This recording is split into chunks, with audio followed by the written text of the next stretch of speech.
अस्सलाम वालेकुम। तो आज का हमारा टॉपिक है इंटेस्टाइनल ऑब्स्ट्रक्शन। नाम से पता चल रहा है कि ऑब्स्ट्रक्शन है इन द इंटेस्टाइन। अब वो इंस्ट्रक्शन जो ऑब्स्ट्रक्शन होगी वो दो टाइप की हो सकती है, वो मैकेनिकल भी हो सकती है, वो फंक्शनल भी हो सकती है। तो फंक्शनल और मैकेनिकल के बेसिस पे ना हम इसके ना जो कॉजेज़ वो देख लेते हैं, तो क्या होती है ऑब्स्ट्रक्शन। और वो करने से पहले ऑब्स्ट्रक्शन की क्या कॉजेज़ करने से पहले ना पेशेंट की क्लिनिकल प्रेजेंटेशन क्या होगी वो देख लेते हैं कि पेशेंट जो है आपके पास प्रेजेंट करता है with the history of diarrhoea के, उसको पहले डायरिया थी अब कॉन्स्टिपेशन है, या फिर वो प्रेजेंट करेगा with the vomiting, projectile vomiting है, या फिर वो बच्चा है तो बच्चों में भी प्रोजेक्टाइल वॉमिटिंग होगी। मेकोनियम आइलियस का होगा कि पेशेंट मेकोनियम नहीं पास कर रहा, जो बेबी है न्यू इन्फेंटाइल होता है, जो न्यू नेट होता है, वो क्या होता है स्टूल नहीं पास कर रहा होता, या फिर वो सारी कॉजेज जिसके अंदर पेशेंट का एब्डोमेन जो है वो डिस्टेंडेड हो, हार्ड हो, पेशेंट को उसमें पेन हो, एब्डोमिनल पेन हो, और एक्सरे की कुछ फाइंडिंग्स हैं वो सब कुछ देख लेंगे। और हिस्ट्री में डायरिया, कॉन्स्टिपेशन एंड वॉमिटिंग होगा। ये सब के साथ पेशेंट प्रेजेंट करता है तो हमने इन्वेस्टिगेशंस करनी होती है। इन्वेस्टिगेशन के बाद हमने ट्रीट तो करना होता है, लेकिन अंडरलाइन कॉज ढूंढनी होती है। तो वो कॉजेज़ क्या क्या हो सकती हैं वो देखते हैं। तो सबसे पहले हम मैकेनिकल कॉजेज़ देख लेते हैं। मैकेनिकल कॉजेज़ में कौन कौन सी आ जाएंगी। तो सबसे पहले क्रोन डिजीज़ याद रखना माइंड के अंदर। वो पेशेंट जो क्रोन डिजीज़ के साथ होते हैं उनके अंदर हमें कॉन्स्टिपेशन और साथ में पेशेंट को जो इंटेस्टाइनल ऑब्स्ट्रक्शन मिलती है, क्योंकि पूरी इंटेस्टाइन में तो पॉलिप्स बन जाते हैं क्रोन डिजीज़ के अंदर। उसके अलावा कॉजेज़ में क्या आएगा, अगर कोई भी ट्यूमर है, ट्यूमर माल्टोमा हो सकता है पेशेंट का कोई भी इन अंडरलाइन कॉज हो सकती है जो ट्यूमर कॉज कर रही हो। कोई जो है मेटास्टाइज किया हुआ ट्यूमर हो सकता है, तो कोई भी यानी ट्यूमर हो सकता है, क्रोन डिजीज़ हो सकती है। उसके अलावा बच्चों के अंदर स्पेशली या बड़ों के अंदर भी होता है, इंटेस्टाइन ट्विस्ट हो जाती है, इंटेस्टाइन हर्निएट हो जाता है, उसके बाद ट्विस्ट हो जाती है, या इंटेस्टाइन की ट्विस्टिंग हो जाती है। ट्विस्टिंग को हम कहते हैं वॉल्वुलस कहते हैं, इंटेस्टाइनल वॉल्वुलस होता है। या फिर कोई अंडरलाइंग कॉज थी, लाइक कोई सर्जरी की हिस्ट्री थी, उसके बाद पेशेंट को स्ट्रिक्चर्स डेवलप हो गए हैं, फाइब्रोसिस है, वहाँ पे नैरोइंग हो गई इंटेस्टाइन, वहाँ पे ऑब्स्ट्रक्शन हो गई है, तो इंटेस्टाइन के जो है स्ट्रिक्चर्स हैं। आपने टाइफॉइड याद रखना है, टाइफॉइड फीवर के बाद और टीबी के अंदर पेशेंट को स्ट्रिक्चर्स डेवलप हो सकते हैं। कुछ डाइट्स भी ऐसी होते हैं जिसके अंदर जो है पेशेंट का इंटेस्टाइन ऑब्स्ट्रक्ट हो सकता है, उनको हम यहाँ डिस्कस नहीं करेंगे। उसके अलावा फिर आ जाते हैं राउंड वर्म्स है। राउंड वर्म के अंदर स्कैरिस लम्ब्रिकॉइड आपने याद रखना है। स्कैरिस लम्ब्रिकॉइड का एक फेवरेट पॉइंट है एग्जाम पॉइंट ऑफ व्यू से कि इसका क्लिनिकली भी कि ये पेशेंट जो होते हैं ऐसे प्रेजेंट करेगा, इसको एस्थमा है, लेकिन एस्थमा के कोई साइन एंड सिम्टम जो है एस्थमेटिक सिम्टम्स होंगे, लेकिन कोई भी जो टेस्ट पॉजिटिव नहीं होता है एस्थमा का। तो स्कैरिस लम्ब्रिकॉइड की वजह से पहले पेशेंट को एस्थमेटिक सिम्टम्स थे, अब एब्डोमिनल पेन है, एब्डोमिनल डिस्टेंशन है, और पेशेंट को कॉन्स्टिपेशन है और वॉमिटिंग है पेशेंट को। फिर आ जाती है पेशेंट को मेकोनियम आइलियस। जो न्यू नेट होते हैं, अगर 2 दिन के अंदर एटलीस्ट 24 आवर्स से 48 आवर्स के दरमियान अगर पेशेंट जो न्यू नेट होता है, बेबी होता है, अगर फर्स्ट स्टूल पास ना करे, वैसे यूजुअली 24 आवर्स के अंदर पास कर देता है, तो उस कंडीशन को कहते हैं मेकोनियम आइलियस कहते हैं, कि जो बेबी है वो मेकोनियम जो स्टूल है वो पास नहीं कर रहा। फिर आ जाते हैं हर्निया ऑफ कोर्स हर्निया है वो किसी भी लिगामेंट के थ्रू वो ब्लॉकेज हो सकती है, वॉल्वुलस डेवलप हो सकता है। एंड देन एडहेजन है कि एडहेजन मतलब कि इसके अंदर झिल्ली बन जाएगी इंटेस्टाइन के अंदर, कोई इंटेस्टाइन की जो ब्लॉकेज हो सकती है, एडहेजन है। उसके बाद इंटरसेप्शन, ये भी यूजली न्यू नेट्स के जो बच्चे होते हैं उनके अंदर ही होता है। इसमें क्या होता है, इंटेस्टाइन का ना कुछ एरियाज होते हैं वो वीक हो जाते हैं, कुछ उनके मुकाबले में थोड़ा थिक होते हैं, थिन एंड थिक हो जाते हैं। जो थिन वाले एरियाज़ होंगे उनके ऊपर ना इंटेस्टाइन एक के ऊपर ऐसे वॉल रैप हो जाती है, जैसे टेलीस्कोप होता है ना कि ऊपर से ऐसे ओपन करते हैं तो वो लंबा हो जाती है, वैसे ही इसके अंदर भी ना इंटेस्टाइन के ऊपर चढ़ जाती है, उसको इंटरसेप्शन कहते हैं। तो ऐसी साइन को याद रखना, इसके अंदर टेलीस्कोपी ऑफ इंटेस्टाइन मिलता है। एंड देन उसके बाद गॉल ब्लैडर स्टोन्स हैं, जो स्वेयर लार्ज गॉल ब्लैडर स्टोन्स हैं वो क्या इंटेस्टाइन को ब्लॉक कर सकते हैं। ये हो गए मैकेनिकल कॉजेज़। अब आ जाते हैं आपके फंक्शनल कॉजेज़। फंक्शनल कॉजेज़ के अंदर सबसे पहले इलेक्ट्रोलाइट इम्बैलेंस है। इलेक्ट्रोलाइट इम्बैलेंस जैसे कि मैं स्टार्टिंग में बताया, पेशेंट को डायरिया था, डायरिया के बाद पेशेंट को कॉन्स्टिपेशन हो गई है, तो वो किस वजह से होगी, जो डायरिया था, ऑस्मोटिक डायरिया था, उसकी वजह से पेशेंट को इंटेस्टाइन की ब्लॉकेज हो गई, इंटेस्टाइन कोलैप्स कर गया है। फिर हिस्ट्री ऑफ जो है पोस्ट हिस्ट्री है किसकी, डायरिया की, उसके बाद पेशेंट को क्या हो गया, कॉन्स्टिपेशन हो गई है। देन पेरिटोनाइटिस है एंड मोस्ट इंपॉर्टेंटली सेप्सिस।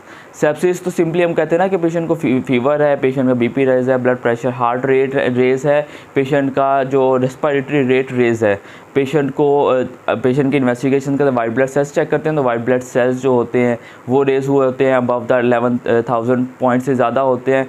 और उसके अलावा पेशेंट को क्या हो सकता है, पेशेंट का टेम्परेचर हो सकता है, फीवर हो सकता है, नहीं भी हो सकता। सेप्सिस की वजह से भी पेशेंट को इंटेस्टाइन की ऑब्स्ट्रक्शन हो जाती है पेशेंट को। लेकिन उसके अलावा क्या होता है, सेप्सिस का ना पॉइंट बड़ा फेवरेट सा पॉइंट है कि सेप्सिस और सेप्टिक शॉक का डिफरेंस हमने याद रखना होता है। सेप्सिस में यही है, फीवर है, पेशेंट को हार्ट रेट ज़्यादा है, पेशेंट का रेस्पिरेटरी रेट ज़्यादा है, वाइट ब्लड सेल्स काउंट ज़्यादा है, साथ में पेशेंट को फीवर है या नहीं है, और पेशेंट को इन्फेक्शन है, मोस्ट जो एक्यूरेट वर्ड यूज़ करो, इन्फ्लेमेशन है या नहीं है।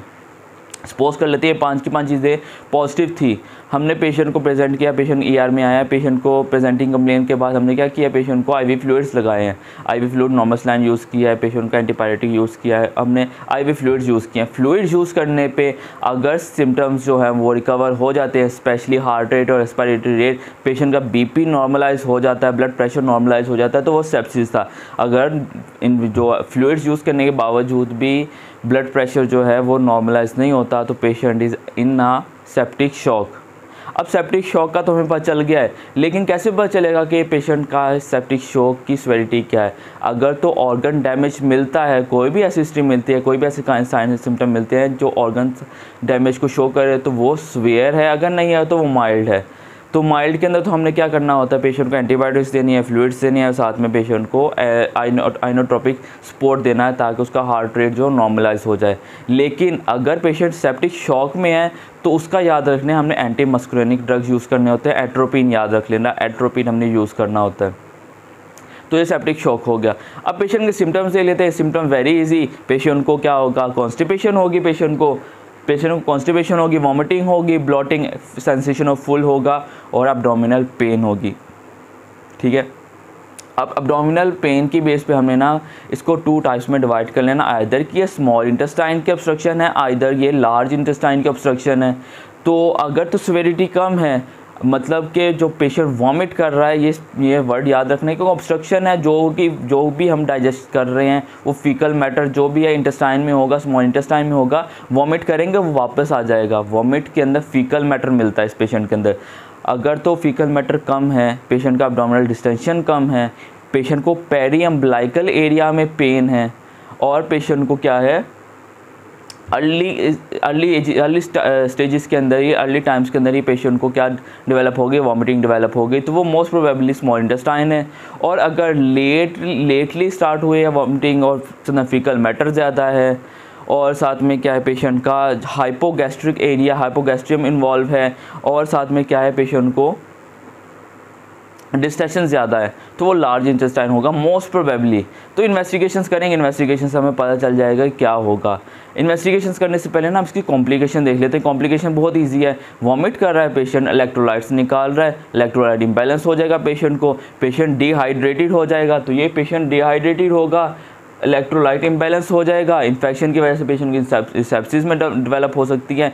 ऑब्स्ट्रक्शन बहुत ज़्यादा सीवियर थी, पेशेंट ने ट्रीट नहीं करवाया, इंटेस्टाइन रप्चर होगी, फट गई, पेशेंट की इंटेस्टाइनल रप्चर है। जो ऑब्स्ट्रक्शन थी उसने नर्व्स को, जो वेन्स हैं, आर्टरीज, उनको ब्लॉक कर दिया, इंटेस्टाइन का सुपीरियर मेसेंटेरिक आर्टरी ब्लॉक हो गई है, पेशेंट को क्या होगा, इस्कीमिया डेवलप हो जाएगा और हाइपोथर्मिया।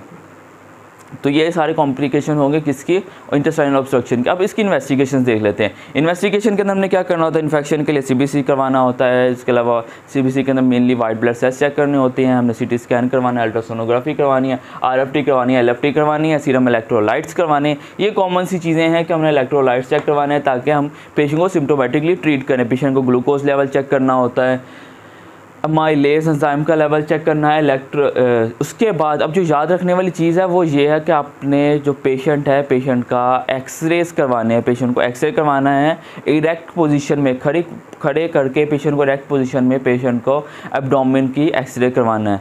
हमें लेफ़्ट साइड में, लेफ़्ट अपर क्वाड्रेंट में नॉर्मली जहाँ पे स्टमक होता है वहाँ पे बबल मिलता है, नॉर्मल यही है। लेकिन अगर उस बबल के अलावा कहीं पर बबल्स मिलें, फ्लूइड लेवल मिले, तो वो दो चीज़ हो सकती है, तो पेरिटोनाइटिस हो सकता है, या फिर अगर आप एक्सरेज देखें तो बबल्स मिलते हैं, एयर फ्लूइड स्पेसिस मिलती है और एयर फ्लूइड कैविटीज़ मिलती हैं, उनको अगर वो मिलती है तो मतलब वो ऑब्स्ट्रक्शन है। तो उसके लिए हम क्या कराएंगे, पेशेंट को फर्स्ट ऑफ ऑल तो हमने एक्सरेज करवा लिया। एक्सरे के अंदर air fluid spaces, air fluid level check करते हैं। 3 से 5 नॉर्मली मिल जाता है, 3 बबल्स से 5 बबल्स आपने याद रख लेने हैं, मिल जाते हैं। लेकिन अगर इनसे ज़्यादा हों तो वो ऑब्स्ट्रक्शन की वजह से है। अब स्मॉल इंटेस्टाइन की ऑब्स्ट्रक्शन है या लार्ज इंटेस्टाइन की है या जुजरम की इन्वॉल्वमेंट है या आइलियम जो है वो ब्लॉक है, तो उनको कैसे देखेंगे वो देख लेते हैं। अगर स्मॉल इंटेस्टाइन का है ना, तो स्मॉल इंटेस्टाइन का कहाँ पे, पेरियम्बलाइकल एरिया के अंदर, स्पेशली अपर एरिया है, पेरियम्बलाइकल एरिया है, और इसके अंदर मल्टीपल ब्लॉकेज मिलेंगे, मल्टीपल इसके अंदर एयर फ्लूइड स्पेसिस मिलेंगी और स्मॉल मिलेंगी। स्मॉल इंटेस्टाइन है, small block bubbles, air fluid spaces. Large intestine है, हाइपोगैस्ट्रियम इन्वॉल्व है, लार्ज बबल्स मिलेंगे और ज़्यादा मिलेंगे, कम मिलेंगे as compare to small intestine, और क्या होगा, स्मॉल और लार्ज दोनों मिलेंगे। अब इसके एक्सरेज चेक करना है, एक दफ़ा एक्सरेज के अंदर आपको लाजमी दिखेंगे। फिर अगर जूजिनम का मोस्ट इंपॉर्टेंटली है, जूजिनम का अगर इन्वॉल्वमेंट हो गई तो इस तरह है कि हमने ना अगर कॉइन्स का पाइल बना ले, एक के ऊपर एक कॉइन रखे, तो लेटरल व्यू से या किसी व्यू से देखें तो आपको वो कॉइन का जो पाइल मिलता है वैसे इंटेस्टाइन के अंदर एक्सरेज के अंदर फाइंडिंग मिलती है, कॉइन अपीयरेंस मिलती है, कॉइन लाइक अपीयरेंस मिलती है, जिसको हम वॉलुलस कार्निवेटी कहते हैं, कॉर्निवेटी, ठीक है। और इसके अंदर इन्वॉल्वमेंट होती है लेफ़्ट अपर क्वाड्रेंट की। अगर राइट अपर क्वाड्रेंट हो, पेशेंट को राइट अपर क्वाड्रेंट पेन हो, तो मोस्ट प्रोबेबली क्या हो सकता है, वो स्टोन्स है, गाल ब्लैडर स्टोन्स है, कोलीलिथियसिस है। लेकिन अगर उस एक्सरेज के अंदर फाइंडिंग में बबल्स में मिलते हैं, एयर फ्लूइड स्पेसिस मिलती हैं, तो वो आइलियम की ब्लॉकेज है। तो ये सारी इन्वेस्टिगेशन है। ट्रीटमेंट में हमने ट्रीटमेंट में याद रखना होता है, इस पेशेंट को हमने फर्स्ट ऑफ ऑल तो खाना पीना बंद, NPO कर देना, नील पर ऑलर कर देना। उसके बाद पेशेंट को क्या कहेंगे, हम इसको NG2 पास करेंगे, पेशेंट को NG डिकम्प्रेशन करवाएंगे। एक दिन के अंदर 24 आवर्स के अंदर इसका 5 से 6 लीटर फ्लूइड जो है ना, हमने वो निकल आता है, वेस्ट हो जाता है। तो याद रखना 5 से 6 लीटर वेस्ट हो रहा है, बॉडी फ्लूइड वेस्ट हो रहा है, फ्लूइड के अंदर मेनली वाटर जो है पेशेंट की बॉडी से निकल रहा है, ठीक है। अब हमने उस वाटर को तो ठीक करवाना है, NPO किया हुआ है, पेशेंट को हमने क्या करना होता है, एक दिन के अंदर हमारी रिक्वायरमेंट होती है 2 लीटर पानी हमने रोज़ाना पीना होता है। तो पेशेंट को हमें 7 से 8 लीटर जो है नॉर्मल सलाइन कह लें, फ्लूइड्स है, अकॉर्डिंग टू इलेक्ट्रोलाइट्स और शुगर लेवल्स, हमने फ्लूइड जो है वो देख के पेशेंट को, फ्लूइड नॉर्मल सलाइन वैसे यूज़ करते हैं, 7 से 8 लीटर फ्लूइड एक दिन में देना ही देना है, वरना ये पेशेंट डिहाइड्रेशन की वजह से मोर कॉम्प्लिकेटेड हो जाएगा। और उसके बाद हमने क्या करना है, पेशेंट को पेन किलर्स देने हैं, एंटीबायोटिक्स देनी है। 3 दिन के अंदर विदिन 72 आवर्स ये पेशेंट रिकवर हो जाता है, ऑब्स्ट्रक्शन रिकवर हो जाती है। लेकिन अगर 3 दिन तक रिकवरी नहीं होती है, then go for the surgery. Surgery के अंदर हम क्या करते हैं, ओपन सर्जरी करके जो भी इसकी ऑब्स्ट्रक्शन होगी उसको ट्रीट करेंगे। तो ये था इंटेस्टाइनल ऑब्स्ट्रक्शन।